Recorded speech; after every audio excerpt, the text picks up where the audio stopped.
ఈరోజు ఆశాజ్యోతి న్యూజెర్సీ ఫౌండేషన్కి సంబంధించిన వారు డాక్టర్ చందన, అదేవిధంగా మంత్రి ప్రభాకర్ గారు ఎవరైతే పేద విద్యార్థులు చదువుకుంటున్న వాళ్ళు ఫినాన్షియల్గా ఇబ్బంది పడుతున్నారో వారు చాలా గొప్పగా వారికి వచ్చిన సహాయం చేస్తూ వారిని చదువుకోవడానికి సహకరించే విధంగా ప్రయత్నం చేస్తూ ఉన్నారు.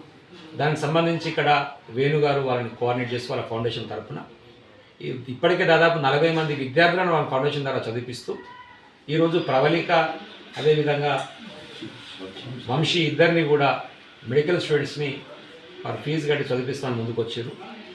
సూర్యాపేట మెడికల్ కాలేజ్ అవుతున్నటువంటి వంశీ ఆల్రెడీ ఫీజు కట్టింది కాబట్టి వారు 23,000 ఆర్థిక సహకారాన్ని అందిస్తూ, అదేవిధంగా ప్రవళిక గారికి సీఎంఆర్ కాలేజ్ అవుతున్నారు, వారికి దాదాపు 1,30,000 రూపాయలకు సంబంధించిన ఫీజును కూడా మా ఫౌండేషన్ నుంచి చెల్లించి వారికి సహకరిస్తామని చెప్పారు. నిజంగా చాలా గొప్ప ప్రయత్నం చేస్తూ ఉన్నారు.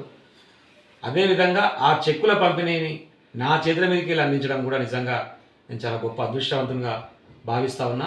ఇలాంటి కార్యక్రమం చేసినటువంటి వారికి దేవుడు మంచి ఆరోగ్యాలు ఇచ్చి ఇంకా ఆర్థికంగా వెసులుబాటునిచ్చి ఇంకా చాలామంది విద్యార్థులు చదువుకోవడానికి వాళ్ళ సహాయ సహకారాలు అందించే విధంగా కోఆపరేట్ చేయాలని చెప్పేసి భావిస్తూ ఉన్నాం.